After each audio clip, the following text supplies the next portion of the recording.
Good morning, good evening, good afternoon, or good day wherever you are in the world, and welcome to the next episode of No Dice, No Glory. Sponsored by our jobs that actually pay us money, we're coming to you not at all live from an abandoned arms factory deep under a mountain in West Virginia. We are proud to proffer to you the finest in wargaming coverage. Without any further ado, let's get this show on the road.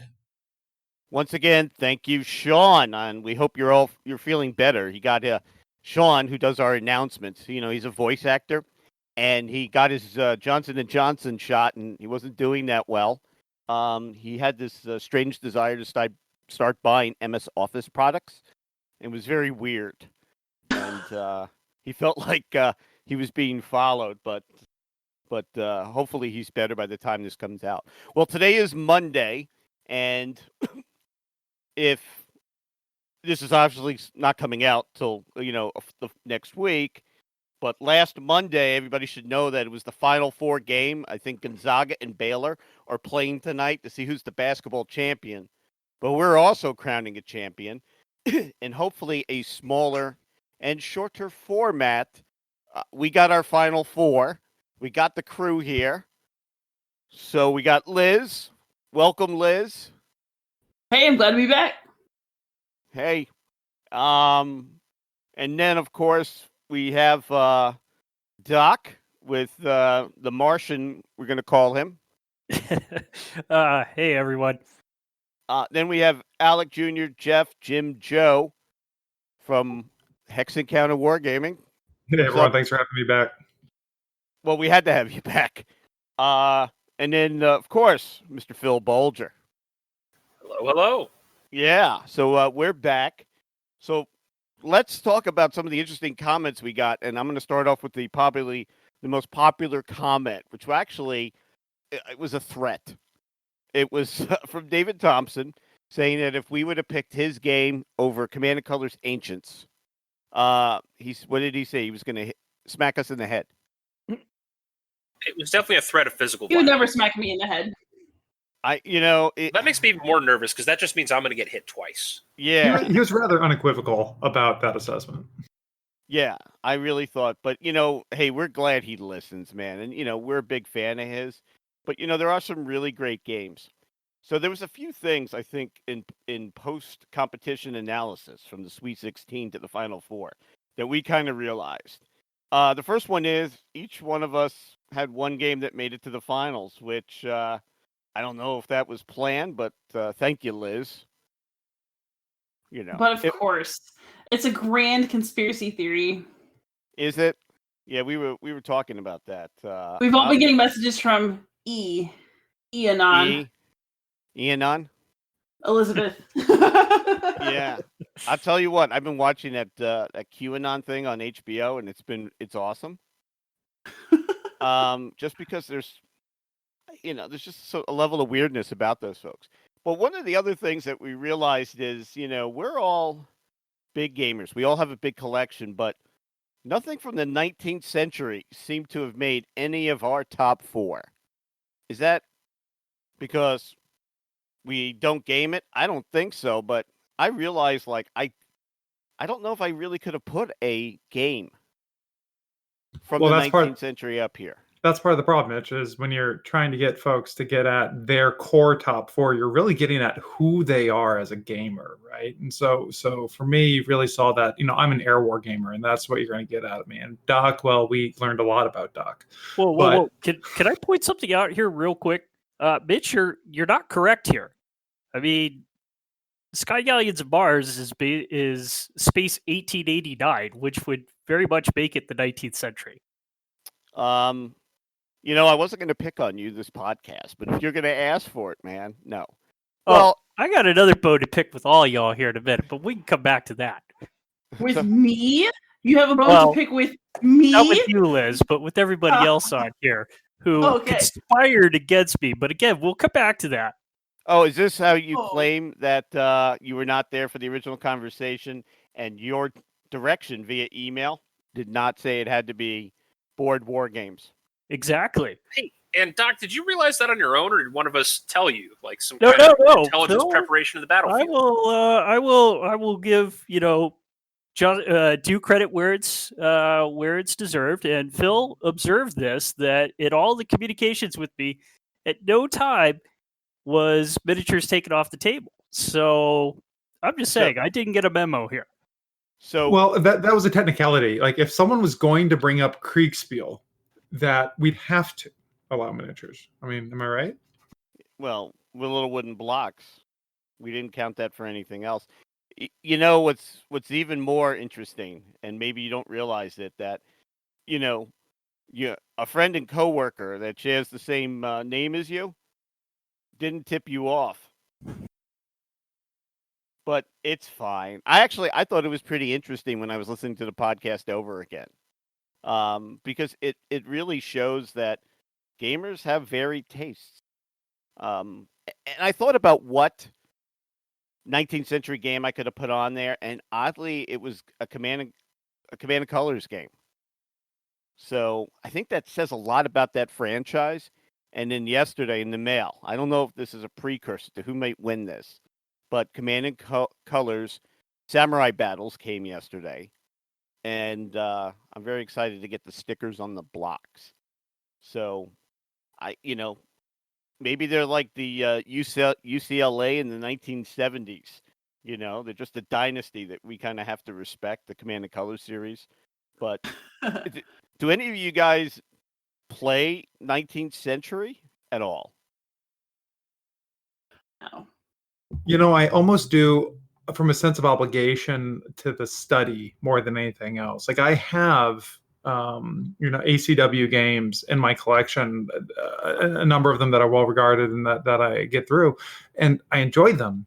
But if I have to boil it down to my top 4, none of them make that cut. Now you pick another gamer that's huge into 19th century, you'll get a different answer, I think. Yeah, and we're looking to get. Well, once again, this will have happened by the time this comes out, but Herman Luttman's game, Most Fearful Sacrifice, will be released, which is a 15 square feet of Gettysburg love, is hitting Kickstarters on 6 April. We plan to have Herman on to talk about that game. And, I don't want to start off by saying we had this contest and, well, dude, we didn't pick any games from a century you've written a lot of games about. I think it's excusable. Or is it the fact that more modern games have a bigger appeal? So No comment. if What I was that? may, I would say that, well, there are two things out there. One, was it Age of Glory, the sailing game, the miniature sailing game? That's pretty popular. But for me personally, I'm looking at, I'm very interested in that turn of the century, so late 19th, early 20th century naval warfare. So, you get the interesting bit of late 19th century technology, early 20th century technology. Oh, I'm gonna challenge you on this. When's the last time you played Sails of Glory? The box is was sitting on the kitchen table up until the other day. But did it get played? It didn't get played, though. I will Yeah. admit. It didn't get played, but we got pulled out and, looked through. I'll tell you what, I love the guys from Ares Games. When that game came out, I was excited. However, they didn't support the game very well afterwards, because right now I have, the starter box, I have the Constitution, the Victory. Yeah. You can't buy a ship for that. I think the game had some holes, and if I'm going to recommend to anybody a great Age of Sailing game, I'm going to go with something like Oak and Iron, which is an excellent choice. It is, and there's something about a battle fleet or squadron that game has that Sails of Glory had in later iterations. Mm-hmm. But everybody loves an Age of Sail game. But you know what, Doc? Once again, that's a miniatures game. You could have mentioned wooden ships and Iron Men. You guys brought a miniatures guy to the show. I'm just gonna say I'm not gonna feel bad about suggesting miniatures games. Oh, come off it, Doc. Let's not pretend that you don't have, what is it, 3 shelves of board games? Well, Like- I've been to your house. You're a big board game, but it's fun. And I was when I was editing the podcast, I realized it's kind of fine because gamers have varied tastes, and Doc's had a very varied taste, and he did have one board game there, the Bismarck, Sink the Bismarck. So, as Liz said, Doc has a personality. I guess the 3 other of us are just like potatoes. But don't insult potatoes like that. yeah, I guess not. I mean, we just had St. Patrick's Day, so I shouldn't. But no, I mean, I looked at it, and we could have said, Doc, pick 4 other games, but I said, why not? Plus, I knew I had to go against you once, and I thought I could play the card like, well, that's not even a board game, but So let's do a break and talk about some of the other comments, mostly positive. But I didn't realize we could have had a contest about picking your favorite ice cream flavor, and people still would have made some of the comments they did. One of them, interesting one, was, well, you guys didn't put Lock and Load on this, so it's a bad game. Okay. I think Lock and Load is an amazing series, but I put down 2 squad level games. Is Lock and Load in my top 10? Certainly it is, but I had to narrow it down to 4 games. So it was just interesting, some of the comments that folks left. Have you guys thought about, if you had to do it again, would you have picked a different game to throw up on the list? I mean, I can tell you I wouldn't. And I'm happy to explain my methodology here for how I ended up with basically 3 World War II games and a Cold War game. So when I set out to make this, I was looking at it primarily with my designer hat on for what mechanics do I like playing in games. And the mechanics that I wanted to represent, I really wanted a block game. And I thought about several block games. One of the other block games I like that's very approachable, it's sort of right on the line between beer and pretzels and entry-level wargaming, is Hammer the Scots, which I play at least once a year with one of my best friends. We have an annual sort of habitual who's gonna win Hammer the Scots this year game. But I realized that I liked Moscow 41 better for a block title because I think it did. It's not that it's 100% a better game. It's that it expresses some things that I like about blocks better than Hammer. The big one being command and control and the way you do logistics and logistics pause, where Hammer is entirely card driven for that. You can activate a certain number of blocks a turn. With Moscow, you have to activate commanders. I think that shows how the Germans conducted warfare very well. And I wanted to put that in there. Then I wanted a solo game. It was hard for me to pick a solo game. There's a bunch that I like. It was hard for me to pick between the 2 David Thompson designs I play the most. It was hard for me to pick amongst everything in DVG. I would have loved to have thrown Thunderbolt Apache Leader on there. But I ultimately decided that Castle Itter was a better choice because I think it has the strongest narrative of all those games, as well as probably the tightest design. Like, I love Thunderbolt Apache, but Thunderbolt Apache is fiddly. Like, if you're going to start with a leader game, I think you should really start with Hornet or maybe Phantom, something a little bit sleeker. And the advantage of Thunderbolt Apache is you get so much variance in it, but it's at the price of it's a little bit fiddly. And then I wanted a theater game, and I wanted a Hex Encounter game, and Empire of the Sun checked both of those boxes, as well as being a CDG, but I had 2 CDGs, so I double dipped on that one. But that way I represented mechanics that I liked in a suitably complex way that I think is enjoyable. And lastly, I wanted a competition game.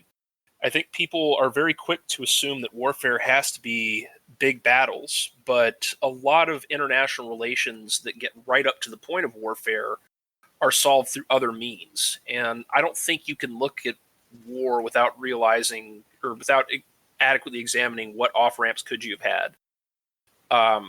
That's one of the reasons I picked Twilight Struggle, but also just because it's a great game. It's competitive, it's sleek, it's well-designed, it's great history. And these are all things I look for in war games. So no, I can say I wouldn't have changed anything. I do have a giant list of honorable mentions. I won't go into it because I know I'd like to hear from somebody else. But I will say if I would have changed that around, if I was looking instead for trying to pick the best by eras or trying to pick the best based off of best squad level games, best tank games, best air games, best sea games, I would have picked differently. Oh, we're going to get to that because I think people had a good time listening to us arguing about something that's really very nonsensical, like arguing about the favorite ice cream flavor. I would love to see if we should do this again, but this time do two things. Narrow the field and talk about certain genres of gaming, and then make sure that Doc understands with clarity that it's board games. But then you wouldn't get to hear about the amazing Sky Galleons of Mars. Yeah. I'm going to mention him because he mentioned this to me, but Dan Holenby thought that Sky Galleons of Mars seemed like a really interesting game to play. And I believe he picked up Castle Itter based on just us talking about it. So just out of... Do you mean we're influencers? You're an influencer. Ha! The rest of us are just spouting off. And speaking of which, hopping in on the, what will you sub out or not? That's actually a hard question. As you needled me in the lead up, I did have a hard time whittling my list down, and it was hard. I wouldn't say that I would have made any choices differently, but I join Phil here in agreeing that once I'd gotten down to what the compositions were of the four, I wanted to have a solo game, I wanted to have an operational air game, etc. Still within those categories, it was fairly difficult, and so settling in down for RAF for me, there were several that could have taken that nod as a great favorite solo game, and that was really hard to do. I'll say one thing that was really difficult for me, given my spread, having a traditional tabletop hex and counter game that at some scale was that I settled in on Unconditional Surrender, and I'm happy with that choice. Part of that was a little bit of metagaming. I knew that Phil would be coming with something like Empire of the Sun, right? Like I knew that the CDGs would be represented, and as would some of these great strategic things. But boy, I could just have easily have gone with a coin, or I just could as easily could have gone with something, any number of great bulge games that folks always tend to like to go play. So it was difficult, but I'd say that I stand by my picks. And I didn't say you had to defend them, with your life here. But now I know Doc, you want to add in on this, but Phil and Alec, even with that said, these are 4 games that you would put in your top 10 or 12 games. Without a doubt. Absolutely. Yeah. I didn't want to think that being gamers, we were gaming the Final Four. It would have been kind of neat. Yeah, I think I did that too. I think everybody, and Doc, even you, yes. I think everybody made decisions on what they love. And I think Doc more so than others. Doc, would you have picked 4 different games? Or at least 3 other board games? Probably not. These are games I go back to time and time again to play. I guess if I wanted to maybe be a little bit more absurd, I could have swapped out Flames of War for the DVG game War of the Worlds Japan, which I have a copy of. That's a lot of fun. But otherwise, like I play a lot of Flames of War. I play a lot of BattleTech and stuff of that nature. So, and these are games that I've played for a long time. So, yeah, I mean, that makes me want to ask you, my friend. Even if you knew that you could only pick 4 board games, it sounds like you might have picked the same 4 games. Yeah, I'd probably buck the trend, but then again, I don't really listen to directions real well. I would never make that claim, sir. I would never make that claim. And then the question I had for Liz, which some people kind of had that question as well. Is it didn't seem Liz really had a hard time making a decision. Was there any time where you were like twisting and turning in the last 2 weeks of I should have picked this over that? Oh no. In the moment, I sometimes have a hard time because it'll be like 2 games that I've played that I really liked. Twilight Struggle. I was just like, this is gonna win if I don't just boot it now. But for me, it's not that it's not that I didn't find some of the choices a little agonizing. It's that I'm a highly decisive person. So once I've made my decision, I just live with it and move on. So I don't show a lot of distress after I've made a choice because I feel like, well, I did it. Let's go. So if we were to do this again next year, I was going to say if you want to, join in and pick 4 games and we can alternate somebody else to judge. Seems like you're okay with judging. Oh, I make snap judgments about everything all the time. Teachers make thousands of decisions a day. It's like being an airline pilot. Yeah. Well, also, honestly, okay, let's get real here. I know that we have lots of commentary, lots of comments. Does it really matter who wins this? This is about fun and having a good time. And so I'm just not wringing my hands over anything because, no one's getting hurt because we talked about different games we liked on a podcast. Oh, look at all the death threats we got, though. They didn't come to me. You can deal with that. Yeah, pretty much. If I ever see you at a convention, you didn't pick my favorite game, Tactics 2 from Avalon Hill. Oh, what? How can you not mention it? Believe it or not, a lot of people expected us to pick the classics. Squad Leader wasn't there. That's not as fun. So, actually, as a solo gamer, I do have an opinion about this, which is that, honestly, if you put Mage Knight in the pool, I'm going to pick it every time. I did a solo Final Four, and it was just easy to make decisions at the end because I already knew what I liked. It's better to have different games because that's actually interesting. There's a choice. I purposely stayed away from the classics. I picked games that I felt were classics.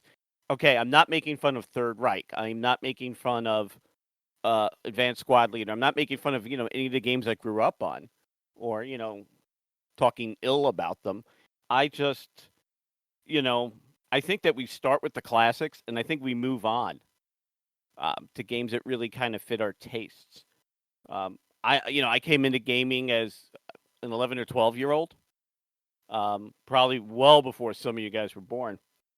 And you didn't really have that big of a choice. Plus, the Civil War hadn't happened yet.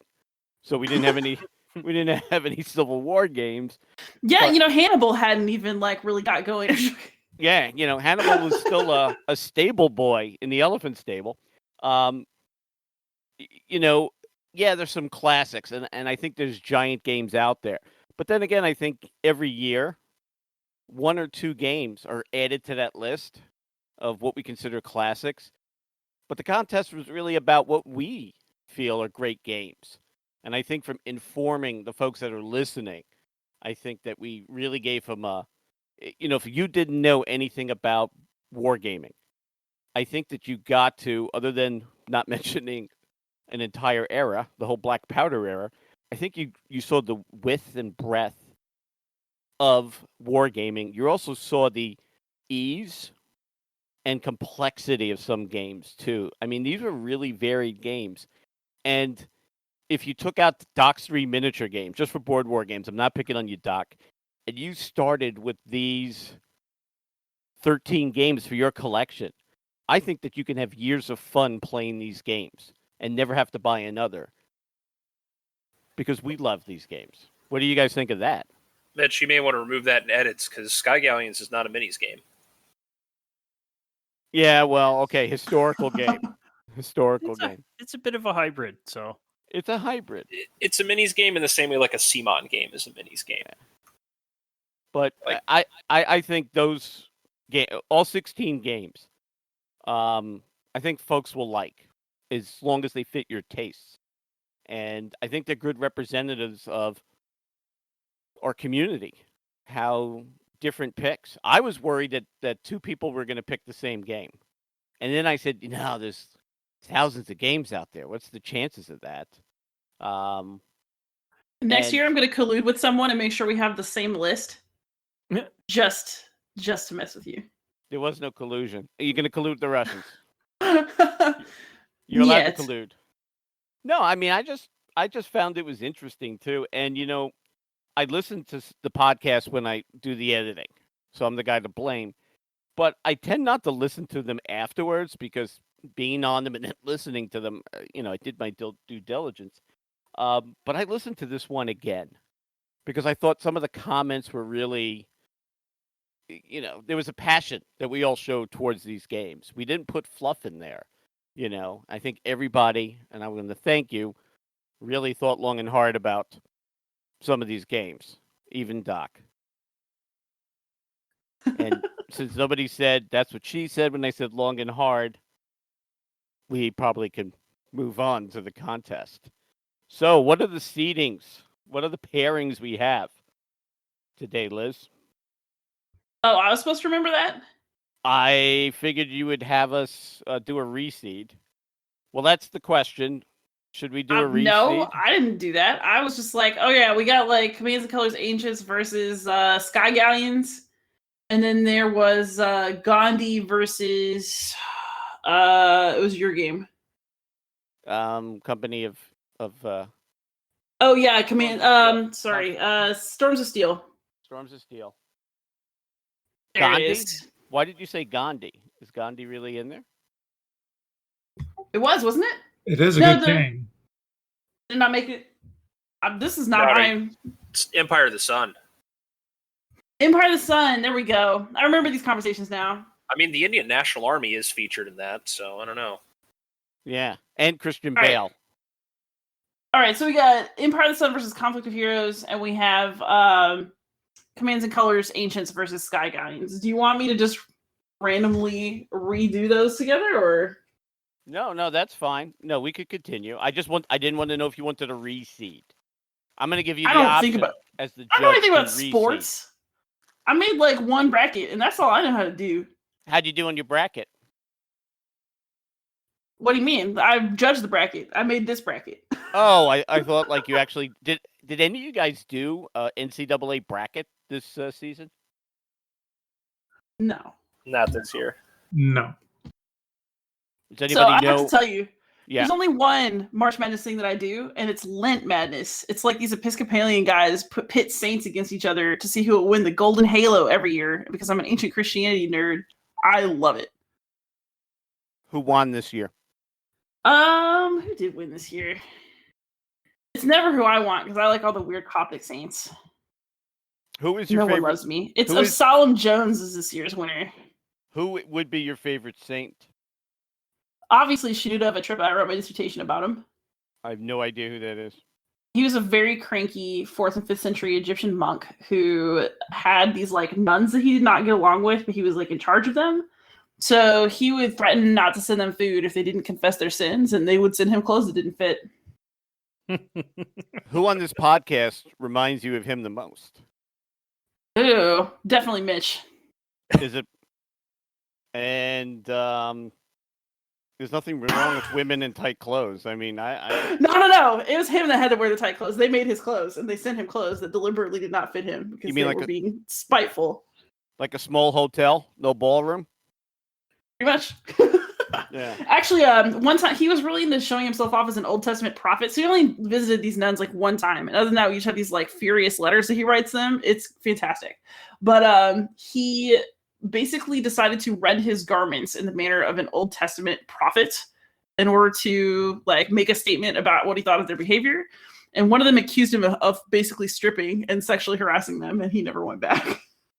Really? So that'd be like the first report of clergy molestation ever. Probably not. I'm sorry to tell you.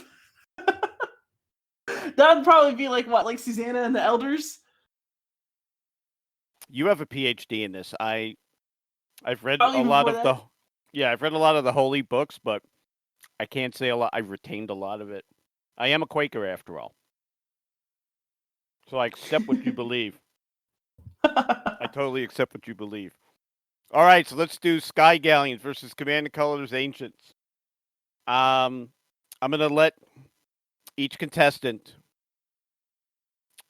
to make a direct appeal of why their game is better than the other. We didn't really do that very much last time, So I think we changed it up a little bit. You know who your opponent is. You've broken down the film. Go for it, and I'm gonna let Alec go first. All right. So in this pairing, we both clearly both have the nod towards familial bonds and the warm emotions that those bring us. Hopefully, I certainly warm emotions with me playing my game with my son. So we'll call that even there and give us both a point. Now, historical accuracy between these games, I think that nod's got to go clearly to Command and Colors Ancients, given that these battles happened. We'll go with demonstrated longevity and versatility of the system, given that actually Ancients was a reimplementation of Battlecry, which was bringing out a American Civil War game. But then has been successfully adapted in numerous expansions covering more history for Ancients, but then also being adapted, as we heard earlier in this podcast, to things as varied as Shogun and World War II. So, clear adaptability. And I'll say another thing that this game, really excels at, which I would give it the nod above Sky Galleons, is how it implements the fog and friction of battle in terms of the zones and how the command deck works on the command cards. And while in this case you may have perfect information, you have imperfect control. And so many of our strategy and war games allow ultimate player agency, which does not get at the true variable factors that get into battles, particularly historical battles, when lines of communication were much more fraught than they were today. So that's my pitch. I'm sticking to it. Command and Colors Ancients, fantastic game, and can't say enough good things about it. All right, Sky Captain. Let's talk about control. I want you to imagine that you're a British sailor flying on a piece of iron that's 3,000 feet above the Earth, or in this case, Mars. And you're asking yourself, one, A, how does this even fly? And then two, what happens if, we take a hit and maybe my ship, isn't on the same plane?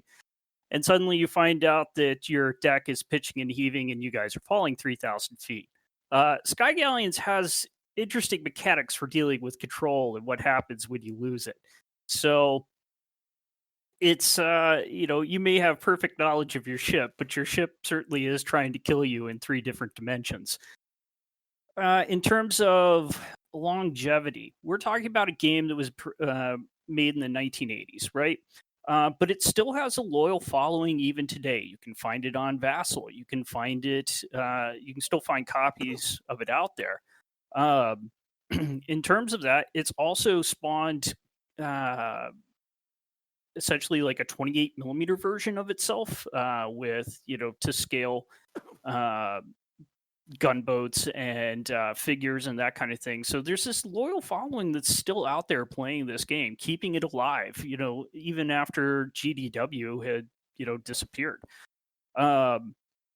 And well, historical accuracy, okay, so we never actually made gunboats fly until you get to like the AC-130.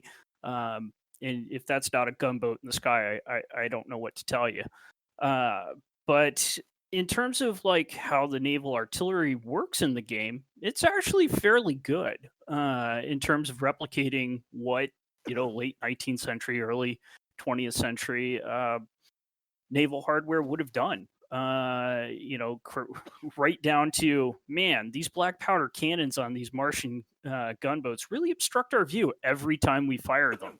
Or if we use this one particular very heavy artillery piece, it's going to cause us some destabilization in our, floating chunk of iron. So, I don't know. I think even though you took a what is, essentially Victorian fantasy, they still made a system that works. There's nothing in that game where you're just like, if you're immersed into the universe of that game, there's nothing in there that just automatically breaks it. So I think it's did a really good job of going, all right, naval combat, but up in the air.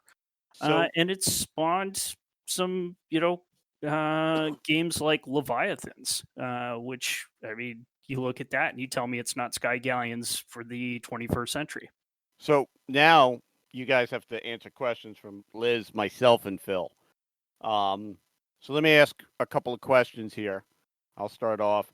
When I fire my gun at Sky Galleons of Mars, Mars has a different gravitational pull than the Earth. Am I flying in the opposite direction from which I shot? So, Yes. interestingly enough, you're looking at Yes or no only. actual Mars. What? If you're talking about the Mars of that game, then no. Unless it's a very heavy artillery piece. In which case, yeah, you're going to shove your ship sideways. Okay, let's talk about something I think is important to gamers, and this will probably be my final question. Replayability. Command & Colors Ancients has, I believe, 10 scenarios with it. I know there's some user-made scenarios out there. You have 2 sides in that game. So can you play the game for years and years? How's the replayability on that and Sky Galleons from Mars? For Command & Colors, there's nobody stopping you from doing what you will with the components that are in the box. And it's actually not that hard to hop on and find, the folks that have come up with a nice community of point buy effectively for the game. If you just wanted to get more on the gaming and less on doing specific historical scenarios. And so with a deep and long-lived online community that are folks that are producing scenarios for components and the ability to just kind of arbitrarily do it. Like my kid's favorite tactic is just pick whatever side has the elephants and Leroy Jenkins into my line. That's fine. Just put elephants in every scenario. Go for it. So sky's the limit. That's my favorite thing about board games is everyone gets hung up on rules and rule interpretations, on balance and fun and how things should be. And you remember, like, once you buy it, it's yours. So speaking of games that have been replayed now for 30 years, I've been playing Sky Galleons of Mars off and on over the last 30 years. In terms of replayability, it's not just 2 sides. You've got high Martians, low Martians, the Brits, Germany, let's see, the Dutch, Belgium, like you name it. Literally imagination is the only thing that would limit you in that game. There's a whole mechanics in the rule set for design your own gunboat, design your own cruiser, design your own, whatever you want. So there's nothing that stops you from, going, I want to see what happens, if I fight Jutland on Mars. There's essentially a rule set in the game that will allow you to fight that at a very tactical level, not a strategic level, but at a very tactical level, if you're willing to put the time into it. If you don't, there's some quick start scenarios. Again, there's an online community that has been keeping this game going for decades now. So there's all kinds of stuff out there once you start digging around for it. I got to tell you something. The more you talk about this game and your passion for it, the more, even though it's totally not my jam as a game I would pick, I'm starting to get a little bit more interested in the game. So I think that is, I dig your passion. So I reprint. Right, So hey, Frank Chadwick, you want to reprint the game? I'm just saying, Mitch, anytime you want to come play, we could dig out one of my 2 copies, which are not that hard to dig out, and we can play. Also, for other people out there, there's a Vassal module for this game. So it's, it's out there for people to find. Can you run it on a War Game Wednesday? I would love to. That would be awesome. Well, I played good cop. Now Phil comes in as bad cop. Well, bad-ish cop.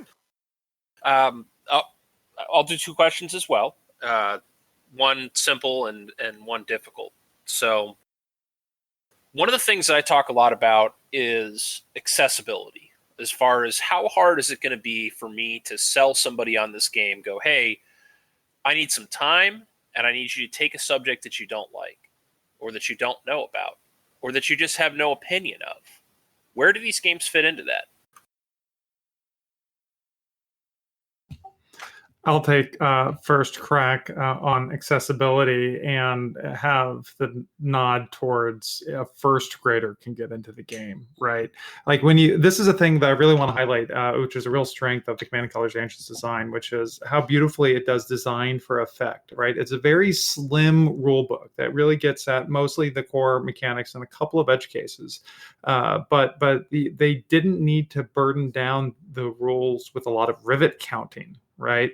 A lot of detail that are applied in the rule set that then takes, a very mature, dedicated gamer to study, internalize, understand, and apply, right? It's very much, just simple things that are applied repetitively that then offload the decision, the concentration of the player onto their decisions versus enforcing the rules. And so it's easy for folks to get into. It's easy for folks to approach. I've run games, in addition with my family, I've run games with educators that, like Liz, have an interest in ancients, but, have their applications in the classroom and aren't in board gaming in their cases. And they've really enjoyed seeing how it's been applied and to get into the system. So very approachable system.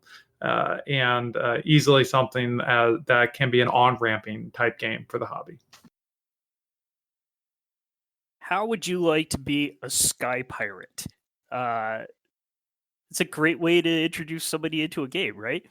And guess what? Sky Galleons will let you be a sky pirate. And it doesn't take very long to learn the rule set. It has like a beginner set of rules. It has more advanced rules, so you can tailor it to what audience you're playing with. If it's somebody new to wargaming, you don't have to overburden them with rules. The rule book itself is 10 pages, and then if you really want to get into the nitty gritty or more advanced stuff, there's a rule set for that as well. So I think you can tailor it to your audience. And again, maybe this is somebody who doesn't want necessarily to play a traditional war game, but you throw in that fantasy or that steampunk element, and you've got a different crowd that may be interested in getting in here and going, I've always wondered what being a sky pirate would be like, or what would Earth have looked like if we could have hopped around multiple planets in the 19th century? Because even though Sky Galleons Mars says Mars, there's rule sets to put it on Venus as well. There's a rule set for Mercury. So there was like this weird imagination of what the planets would have looked like if H.G. Wells and Jules Verne and whatnot were correct in their Etherverse versus what we obviously found out with modern physics. But it's just a fun adventure game that I think is open to anybody who wants to give it a try. I see. Well, I see. Liz? Well, hold on. Yeah. I got one more important question. I really like tanks. There's no tanks in either of these games. Sell me on the thing that is most tank-like in each game. Oh, come on. That's Come so on. easy for the ancients. Still, I'm going to push back on that because on Sky Galleons Mars, there are steam tanks. There's no diesel tanks, though, so... Okay. May I introduce you to war elephants? You have my attention? Monsters, colossuses on the battlefield, a little bit brittle. Those units in the game have 2 steps instead of the usual 4 steps for most line units. However, a lot of advantages on doing an overrun, a lot of advantages against strong units, and a lot of advantages against horses. Turns out horses are a little skittish around massive elephants stomping at them with people throwing spears from their back. So, Phil, what do you like about tanks? Well, I like that, at least for a certain period of time, tanks are this lovely combination of armor, firepower, and maneuverability. And I got to be honest, the elephant argument is pretty compelling because it sounds like they're armored, it sounds like they can hurt, and that sounds like they can move pretty good. So, what you got, Sky Galleons?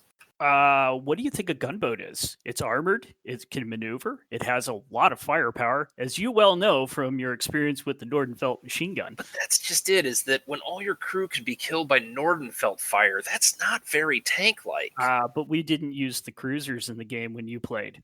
Well, then Those then aren't gunboats. Yeah. Well, You know, you almost have to give there are gunboats. you almost have to give it to the elephants. I mean, they're always ready to go on vacation, which is something I always liked about them. Liz, you're in a tough position. You can ask any All right. questions you need to help you Yeah. make this decision. Okay, how about so we've talked about the emotional responses these games can have. Which of these games gives you the most food for thought?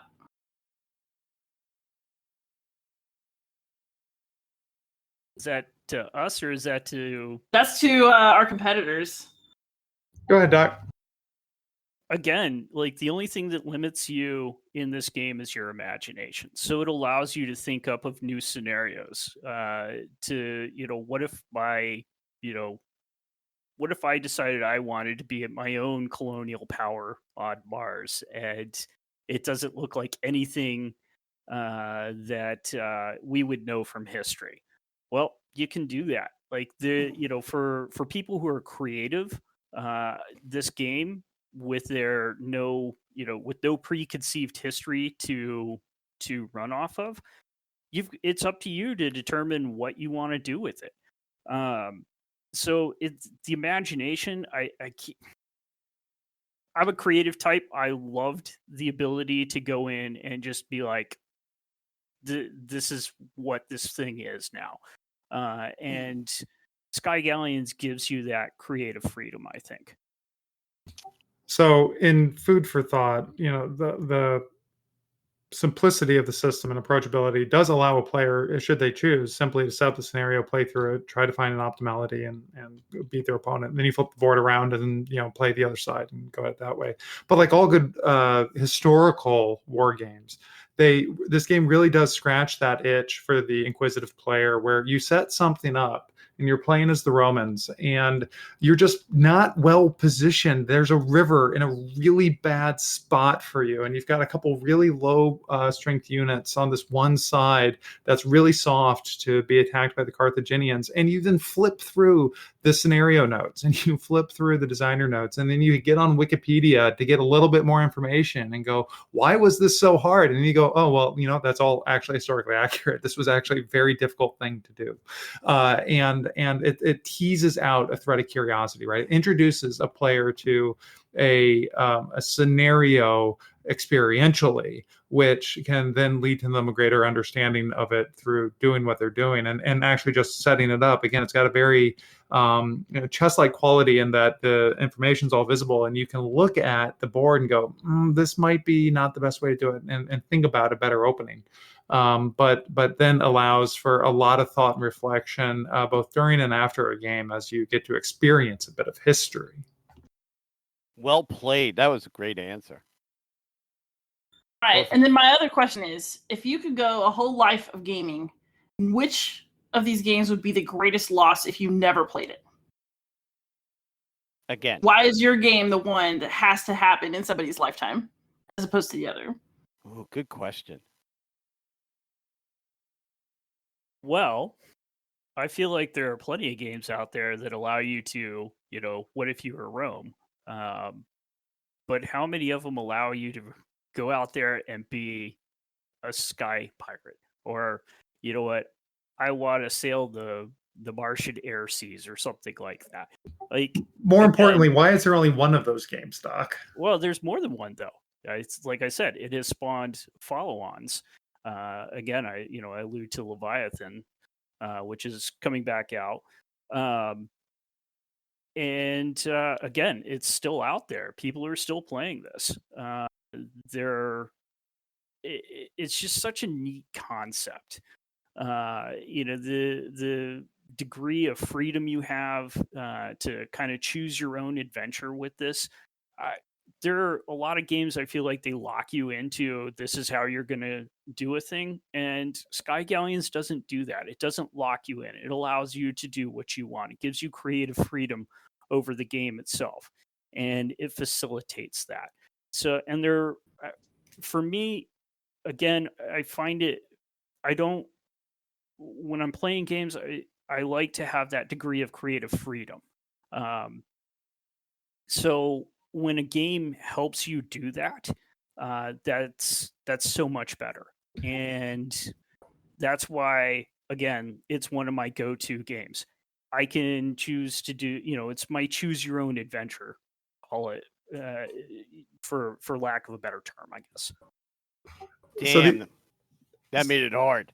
Well, and so these are maybe some, this is me revealing my internal biases and challenges here. I'm a big fan of science fiction. I am not a big fan of science fantasy, right? Like this is where I just have a hard time coming over and seeing the other side of my opponent's argument. And I've gone my entire life without floating warships in the ether over Mars with the Royal Navy, the Germans, and the Martians. And I'll quite happily go the rest of my life without that game in my collection. And that's just because we're different, we cut from different cloths, and that's fine. Like we were saying at the beginning of this show, you bring on different gamers with different interests.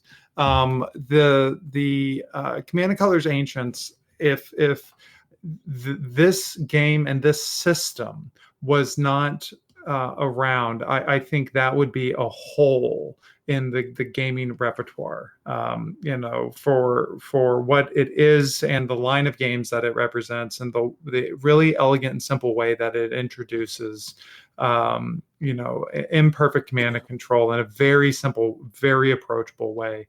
I'm glad that I got it in my collection, and just as I'm sure Doc's glad he's got Sky Galleons in his, and I won't be giving it up anytime soon. I was wondering when you were going to play the entire Command and Colors repertoire in there, because I think that's compelling, but may not be for Liz. All right, well, I think it's decision time because we got a whole nother matchup to do, and I'm old. So, I hate to say this, you are the youngest one on this podcast. Yes, but in terms of my sleep schedule, I'm basically a senior citizen. Right. So, we'll make it happen, Captain. So this is where I'm sorry to say Sky Guy's luck has run out, because I think that between the two, Commands and Colors Ancients is a more essential game.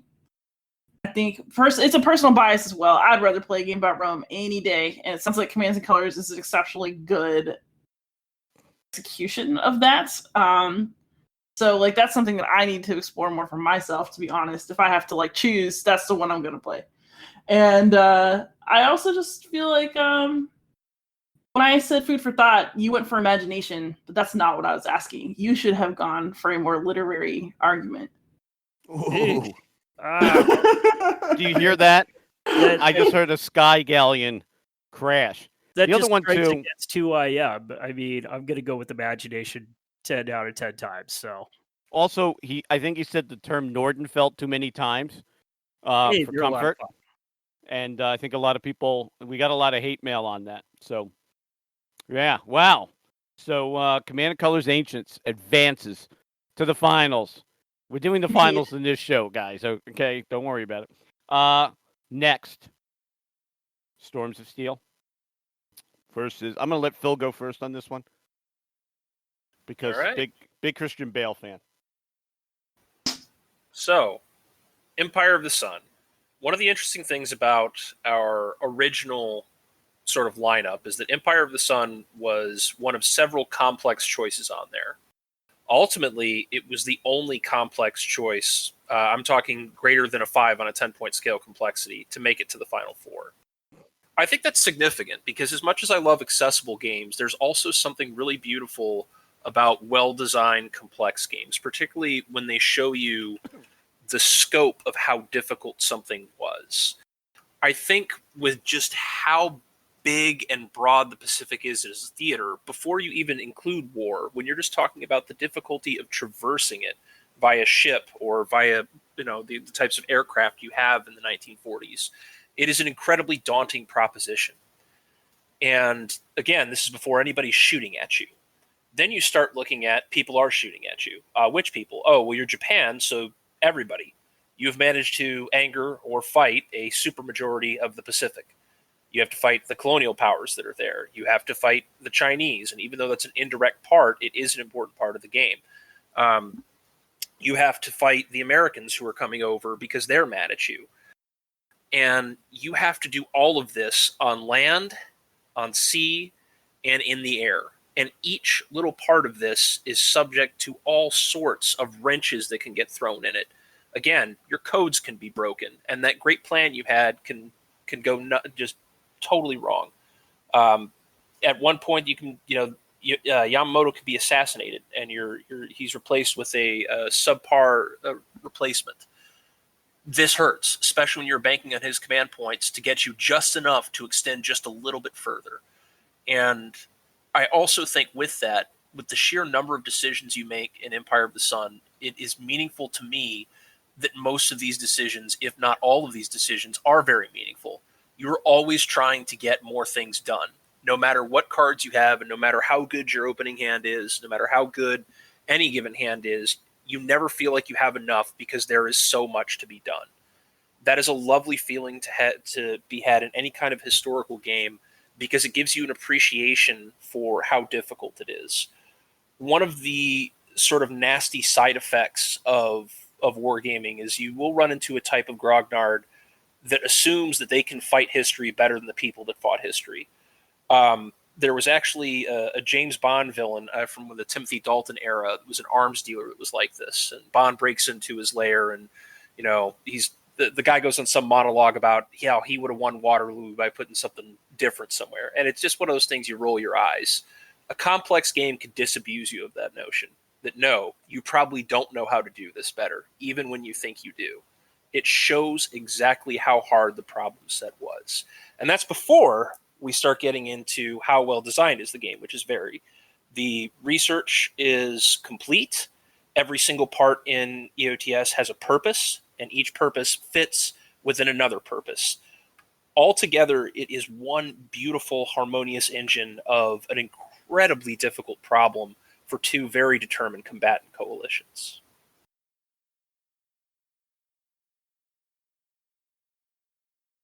Ooh, Mitch, what you got?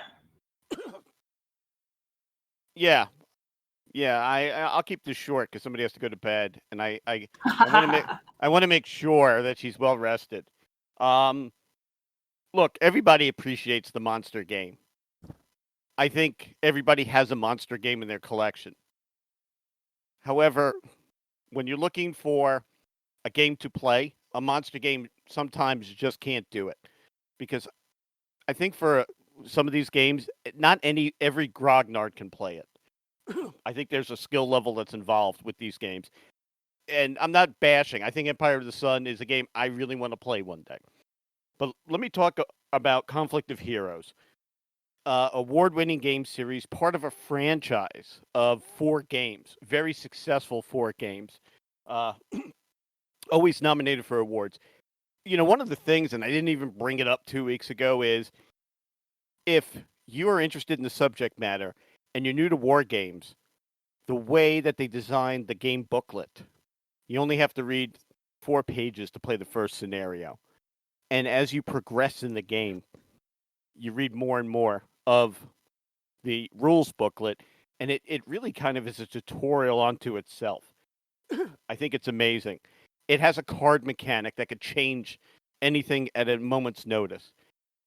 And then something else to bring up is that, a lot of gamers design games and they win awards, they get accolades, and they just leave them out there as a testament to the time that they were created. Conflict of Heroes is on its 3rd edition. I believe that the crew at Academy Games looked at what a lot of people felt was the one thing holding the game back and fixed it and broadened the appeal of the game. The other part of it too, and Liz looking great today, is that it was designed with a solo way to play games. And I think that goes to Academy Games' ability to understand, as we all said last week, that a lot of gamers play solo, and they were able to take care of that. The other thing is I'm looking at all 4 of these beautiful boxes here with beautiful counters in them and beautiful artwork inside. But a 5th game will be forthcoming, which is France 1940. So there's a lot there. You know, I'm really trying to sell you the franchise. I'm trying to sell you, I think, a game design. But I think a game design that looked at itself and improved over the years. That if I had to buy a game for somebody that was just interested in wargaming or was a war gamer and wanted a fun game to play, I'm buying them Conflict of Heroes. As I hit buy on a game like Empire of the Sun, I think I have to pick 2 or 3 other people that I could possibly play this game with, because I think that's not the problem with monster games, but that's something I think we have to consider. I think both games are great, and like I said, I do want to play my opponent's game, but I'm kind of looking of, you know, longevity, changes, you know, adapting the game. And I put down Conflict of Heroes, well, because I love it, of course. And I'll be ready for your questions at any moment. Okay, so I'm going to show my hand here. I am conflicted because I do personally really, really like Conflict of Heroes. However, what do you feel that someone can actually learn about history from playing it? Well, I think that's the problem tactical games have, because they don't teach history, but I think they teach something more important, that war is horrible, bloody, and no one really wins. And the soldier on the battlefield has to think at all times and worry about what's going on around them in their environment.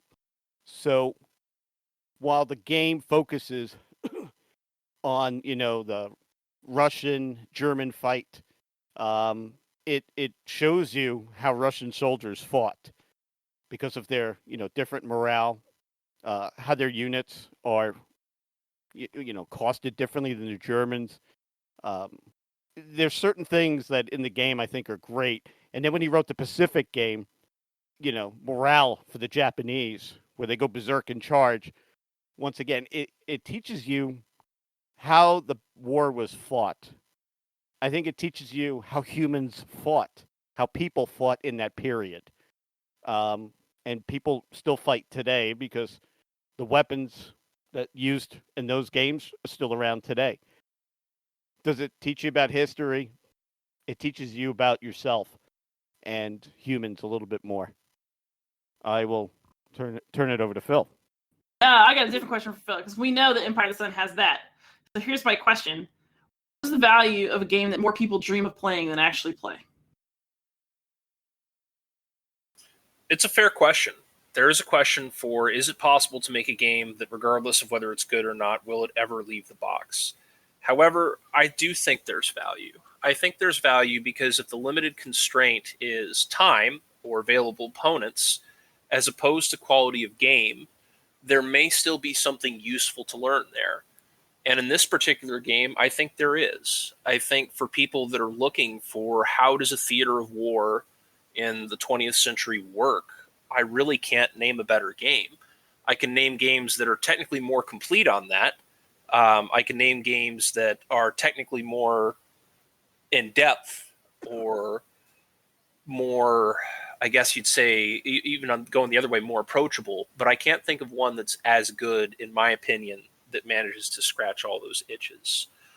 I will also say that one of the things that I really like about Empire of the Sun is if approachability is your big issue, you can get the same game engine in a much more palatable way through the South Pacific module. Like, I think Mark Herman and GMT listened when people said this game is great, but even playing the year-long scenarios is hard just because there's so much geography. Because that's really the biggest difference between Empire of the Sun and South Pacific. It's not the time. The time scales down in the original, depending. You don't have to play the whole war. But in the South Pacific, the geography scales with it. And that takes away a lot of the time constraints just because you're having to make fewer decisions. So that's my belief, is that, yes, there's still value in it, even if it's hard to get to table. It's still well designed. It's still a great way to appreciate the complexity that I just don't think you can unless you start to go through the motions and realize everything people had to take into account. So I've got a question for the two of you, and this may not be something that Liz keys in on, but certainly something that I do.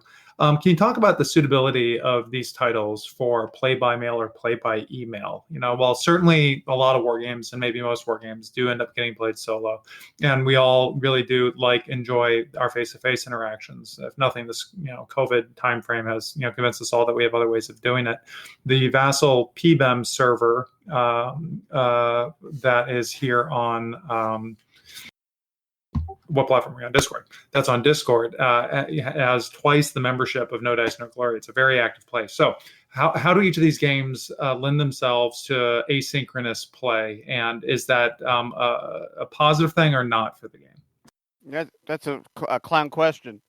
Because of the mechanics of Conflict of Heroes, where you pick a unit, you make an action, and then your enemy picks a unit, takes an action.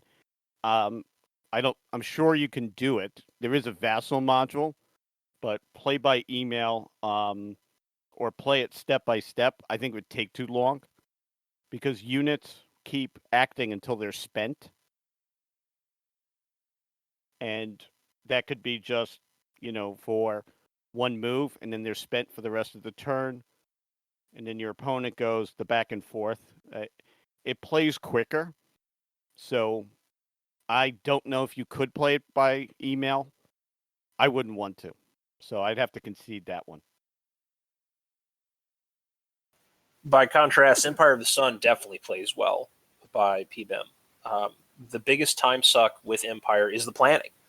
You have to make so many different decisions, and the analysis paralysis is easy to fall into because you have to keep in mind so many things. Okay, I want to burn this card, but do I need that event for later? Oh, I don't know, maybe. And if I do that, okay, then I use this command, and he activates that. Oh, no, he can't actually talk to that guy. All of that eats up a lot of time. So when you can instead just sort of do it at a leisurely pace, understanding that nobody's going to be sitting across the table waiting for you, that can be pretty liberating. All right. Well, worth discussing. I don't think that's actually. I admittedly do not play by mail, but worth discussing. All right. So here's the thing. I actually think this is a really interesting match because it's so uneven. In one sense, Mitch, you're right. The Conflict of Heroes is obviously the more playable of the two games. It's the one that I own, regularly enjoy. I think really highly of it. I like it a lot. Empire of the Sun is a game that I would really like to play. It sounds like it's got just so much going on an intellectual level that I'm really excited about it.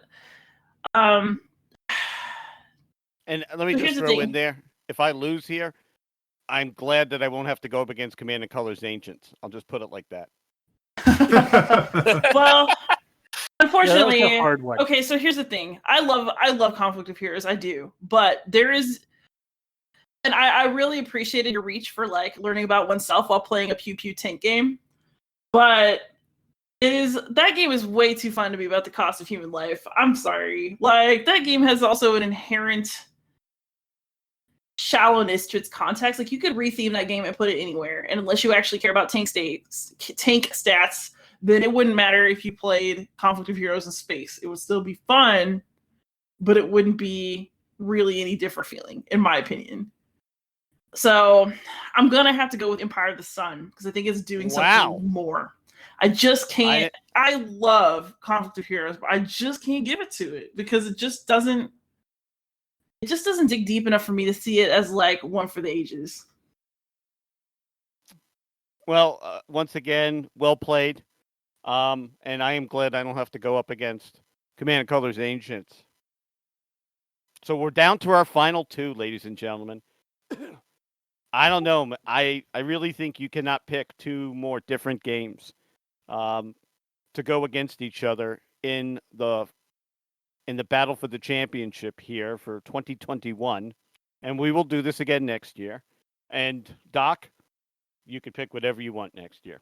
No, I shouldn't say that because you're gonna go totally full potato. No. We're gonna limit you, Doc. And then Jeff, start picking your games for next year now. You have until March of 2022. Thanks, Mitch. Well, it took you a long time. It took you. No, we'll change it up. We'll change it up. But I'm glad that we're at the final game. I don't know if this is really easy or really hard. I went and I ordered a copy of Command and Colors Ancients. I tried looking to find a decent copy, but people know that it's a popular game and you can't touch it that cheap now. So I went in on the P500, and I would have gotten one P500 for Liz had I made it to this stage of the competition, but I saved myself $45. So here we go, the final two games. I'm gonna just open it up for questions. Well, I'll tell you what, Stupid. I'll throw a weird screwball here, and I'll go ahead and talk about the things that I actually really love about Empire of the Sun. And if anyone else then wants to step in and provide another voice on Command and Color Ancients, I think that'd be fantastic. Because these are both fantastic games, and I've got a lot of strong feelings about Empire of the Sun as a really great game as well. So to encourage a robust exploration of both games, I will highlight that with one of my favorite things about Empire of the Sun that I've really enjoyed is actually the readaptation of a scenario to be an intro to the system, actually. And Mark Herman worked with Roger McGowan to get two variants into the magazine games. And those are actually much more digestible because as you neck down the Pacific from everything to the South Pacific, decisions get to be a lot more apparent when you're not need to worry about the Philippines or anything like that. And so there's just this nice kind of onboarding available to someone that wants to go pick up a magazine and play a full up AAA scenario. Right, like this isn't a half-baked, half-developed magazine game, right? This is a well-tuned, well-oiled thing that can just get picked up and played, and it does some very great things about focusing about. Like I said about the Command and Colors Ancients, how do you model and abstract command and control in these conflicts, exertions, areas of influence, the ebb and flow of naval battles on timescales of months and area control. Very, very, difficult to do. And a lot of games have tried to do it much more directly. And I think indirect approaches actually get the effect. Design for effect is a big thing I'm a big fan of. And the game, I think, gets at that in the Pacific very well. There's one thing I do want to mention, that no matter who wins this competition, Roger McGowan as an artist and GMT Games has definitely won this competition. They're both by GMT, and Roger McGowan did the art for both. So what does that tell you about those guys? And then let's talk about Command and Colors Ancients. Should we have Phil defend that game? Since Jeff Phil. That's going to be tough. I've never played it. I'm certainly interested in playing it based on what you've said. It sounds excellent, but you've got me in an advantage here. Well, at the risk of monopolizing a little bit more microphone time, I will say one thing in a traditional hex encounter sense that this game does do well, in which they aped very much from the miniatures gaming crowd, Doc, is that they really do allow for multi-step and gradual degradation of units without needing a complicated counter mix. You can do a very detailed, hex encounter approach to Ancients. Look at Great Battles of History, right? Another, line of games that are very well regarded. But in the looking for simplicity and looking for leg units having a little bit more staying power than cavalry units, having a little bit more staying power than siege unit, how do you have a 3-step unit? How do you have a 4-step unit? And the just that using the blocks, getting the stickers on the blocks and using the blocks is just then as a very gradual way to reflect the game state. It's just elegant and it works so well. And could the game be an interesting block war game? Sure, I think it could. But that wasn't a design choice that they made. Everything is open, but the blocks are all out there. So I don't know if Mitch, you've got any other thoughts on CNC as a system from the other titles that you want to share. But I think we've heard a lot on both these titles, and they're both great games. Yeah, I went out the next day and did the P500 for Command and Colors Ancients.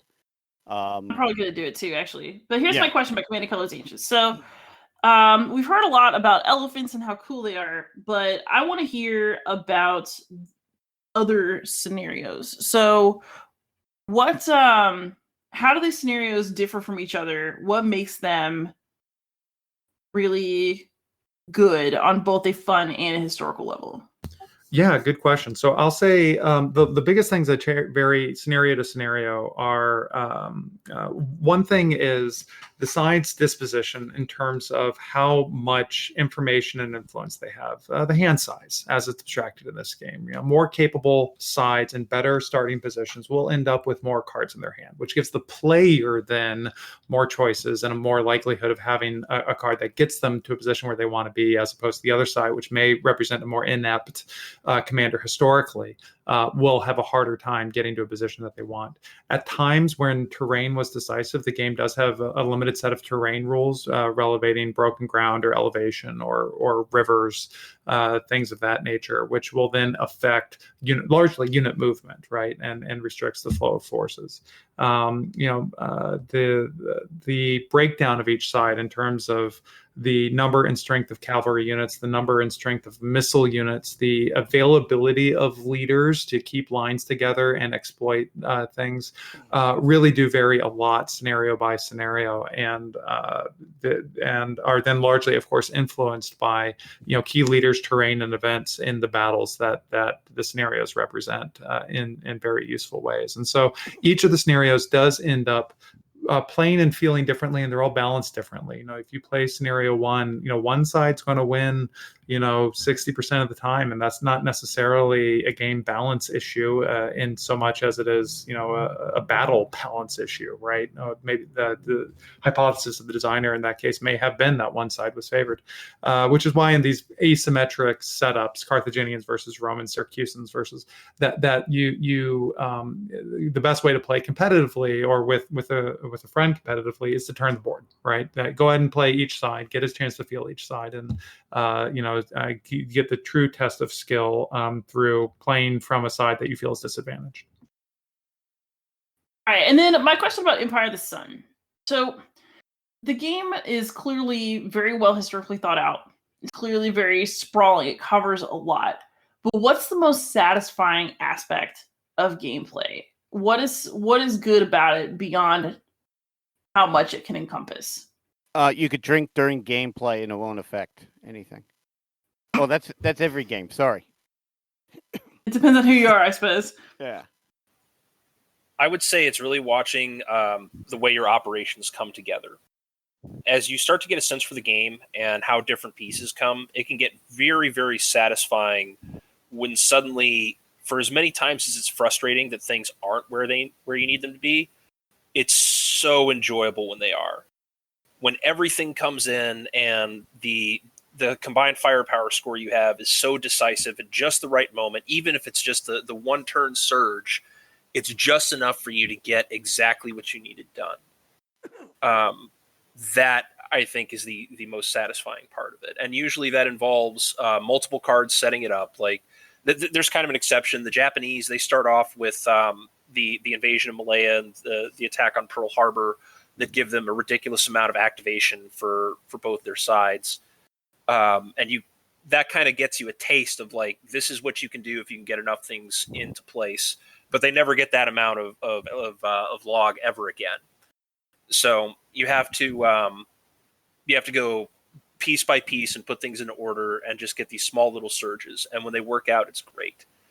And when they don't work out, it's incredibly frustrating.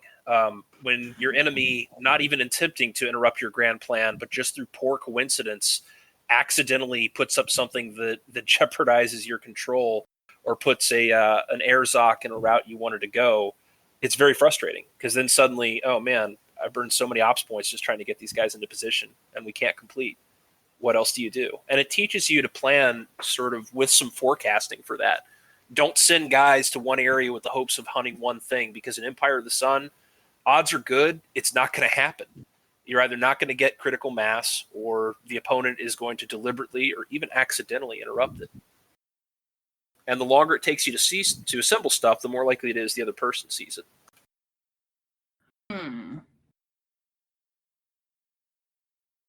So I'll ask the same question I asked for an earlier matchup. Of these two games, which is the one that it would be more disappointing to not play it in my lifetime? Are you talking about the individual game, or in one case the series? Because I think that makes Game. Oh, I mean, is Commands and Colors really? You know what I mean? Like, you have to, if you're gonna play the game, it has to be like at least one full set of battles and scenarios. Yeah. So, and I don't think this is fair comparison. Once you've learned the Command and Colors mechanics, Mhm. learning the other 15 different games in their collection is very easy to do. I did Napoleonics and I did Revolutionary War, but I'm learning the rules for samurai battles. It's really not that different. I have the rules for the Ancients game.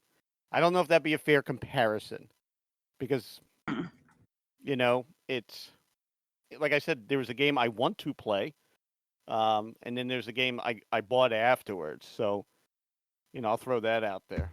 So I'll say that if my spouse came up to me with each of those games in their hand and said the collection is out of control, you've got to trade or sell one of these away, I don't know what I would do. I may file for divorce. I mean, I don't know.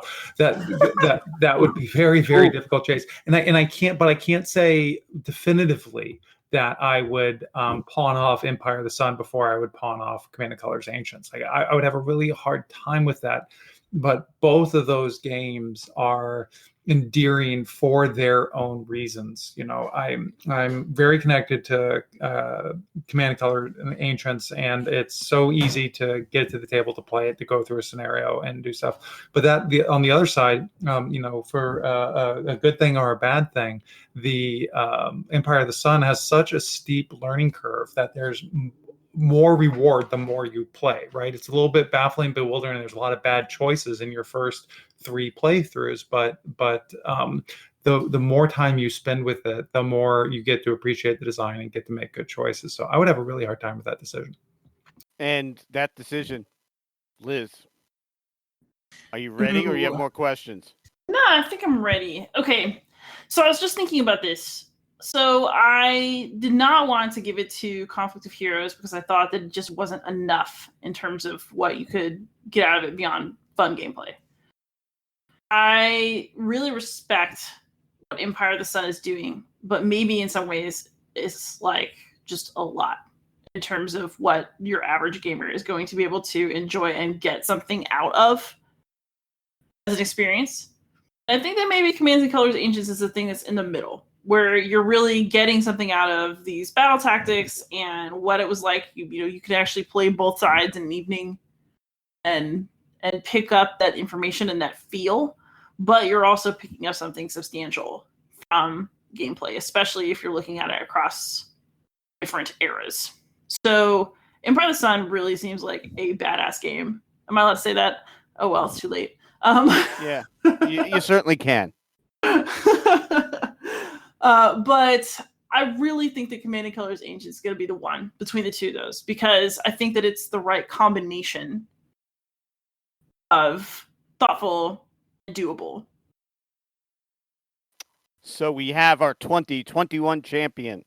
Ladies and gentlemen, the champion of the No Dice, No Glory, Beyond Solitaire, Hex Encounter, Final Four game tournament from the Sweet 16 down to number 1, Command and Colors Ancients, a game that I feared going up against when I saw the laydown of the 4 of us.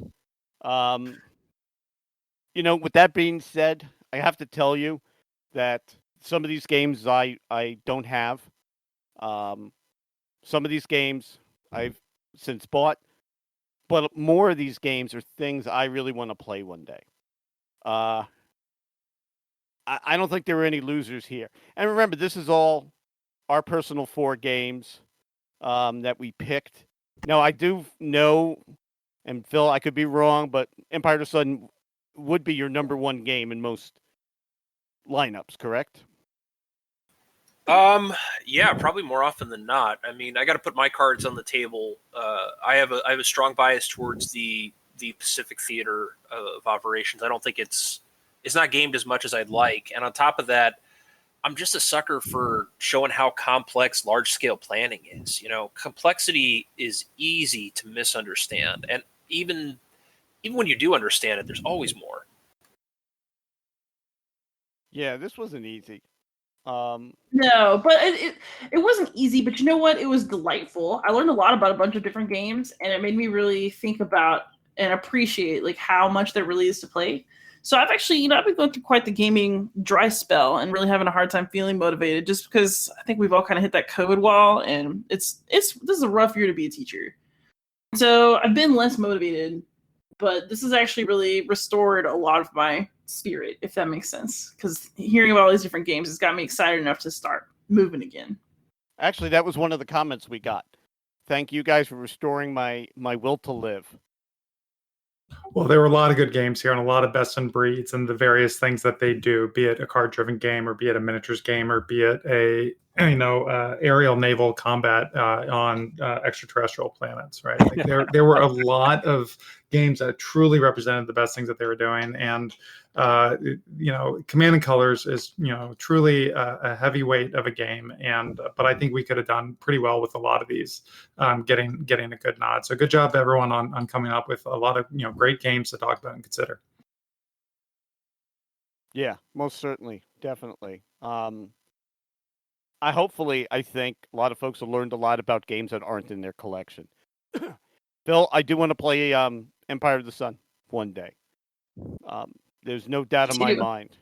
Yeah, I mean, you're right. I bought Command and Colors Ancients, but I would say that the game I want to play most would be Empire of the Sun, and especially with you and Junior, because I think that there's a learning curve that guys like you can help me get over.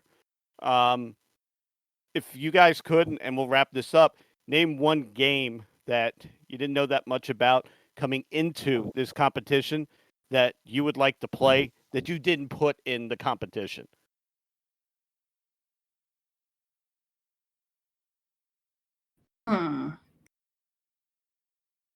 So for me, I'll throw out there. For me, it's going to be Castle Litter. That was narrative solo games that allow for strong player decisions are always things that I've been interested in. I had never gotten into a Thompson game, not through lack of interest, just through lack of bandwidth. But given Phil's pitching and description of it, I'm definitely interested in getting my hands on one of those games here soon. What about you, Doc? I'm going to second Castle Litter as well. One, I like the background behind it. Like, anytime you get to kill the SS is a good day. So, screw those guys, right? Which you also said last week. So you must really not like the SS, which in 2021 is a really good thing. What about you, Phil? The immortal words of Indiana Jones: Nazis. I hate these guys. I hate them, guys. Yeah, I hate Illinois Nazis. Phil, what was a game that you didn't know much about that you'd really like to play now or buy? I mean, I think the big one was RAF Battle of Britain. The way Junior pitched it, and it appealed to me incredibly. I like the Battle of Britain in general. I like the Air War and World War II in general. And this is a title that I'd seen it, but I hadn't looked or read much up on it. And now I left our last session like, I got to get this game. Like it'll be something that, again, will scratch many of my itches all at once in a very satisfying way, it sounds like. So that said, I should be honest. I think it's kind of a jerk move restricting this to one. I mean, I thought most of these pitches sounded like if I shouldn't buy it, I should at least put it on the table. Get a 2 table with one of your guys' copies. And yeah, and just about everything pitched. And I purposely listed it to one. One is because Liz needs to go to sleep, and she's done an amazing job. The other one is because I think we trust one another. We all work together. We all socialize. That we trust one another. That I don't think many of us would say no to playing any of these games within our group. So I just want to have a little mini convention with y'all and just try them all out. That'd be hilarious and fun. We should do that. We should call it LizCon. And speaking of cons, I believe since we spoke, I said the Nova Open was canceled. Now, Gen Con has slid to the fall. Historicon slid to the fall. I got to tell you, like, I got my first shot 2 weeks ago today, and there was a feeling like, my God, life's going to get back to normal. I'm going to play. Now I got to go to a con. So gamers out there, please get your damn shots so we could go. I got number guilt-free. 2 coming up. I'm ready. Yeah, I'm, it's, and you mentioned it too about the fatigue and burnout.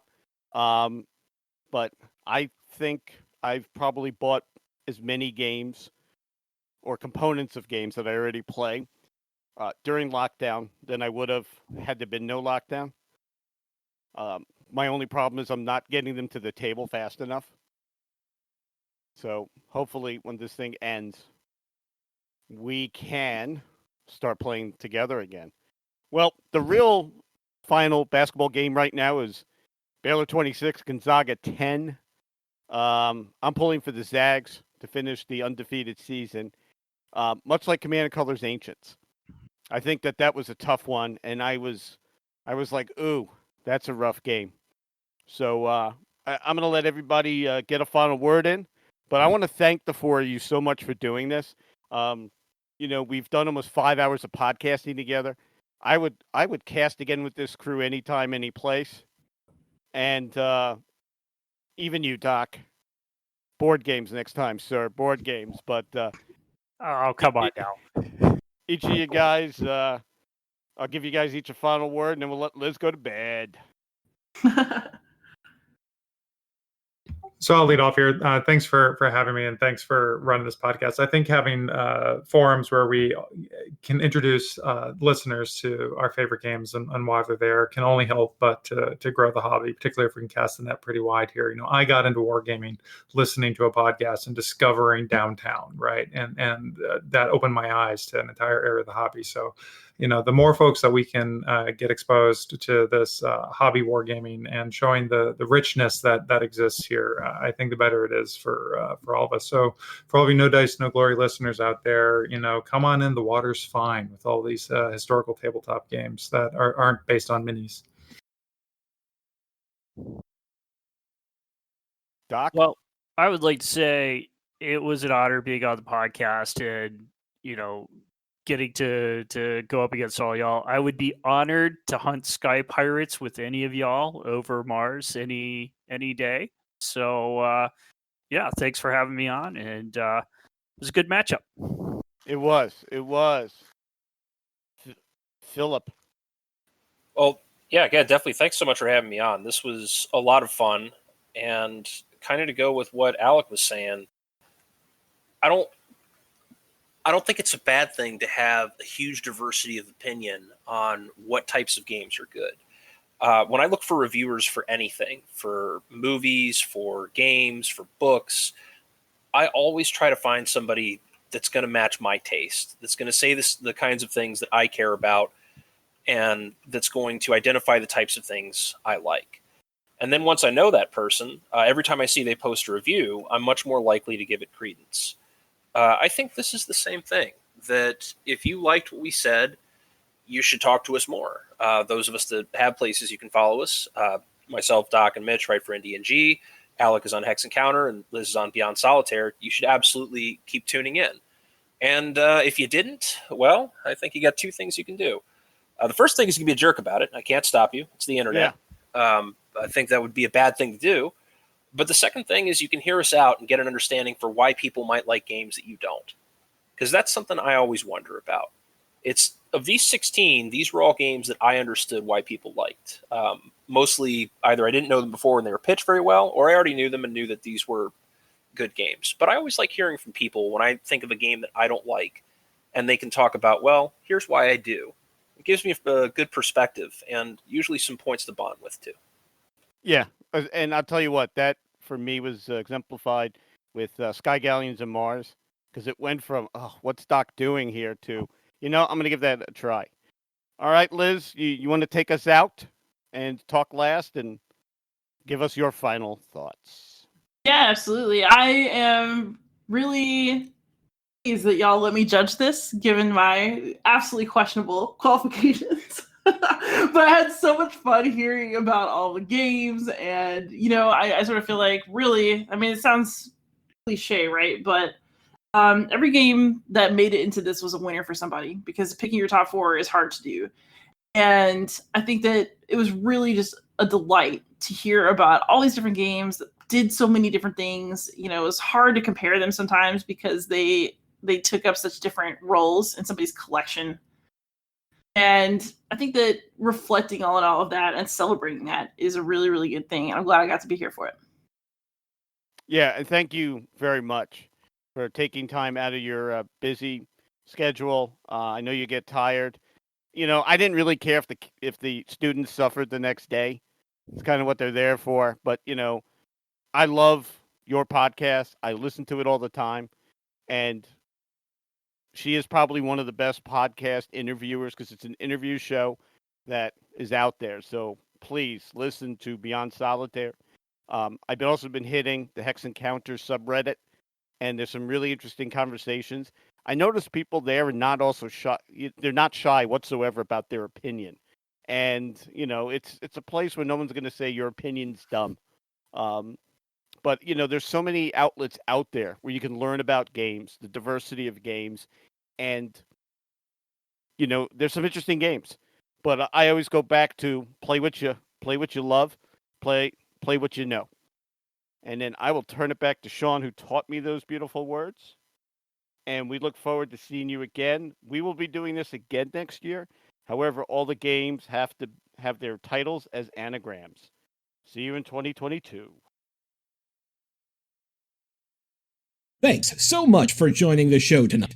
Remember to follow us on Twitter at No Dice, No Glory, and keep the conversation going on NoDiceNoGlory.com, now featuring our own message boards. Have a great night, everybody.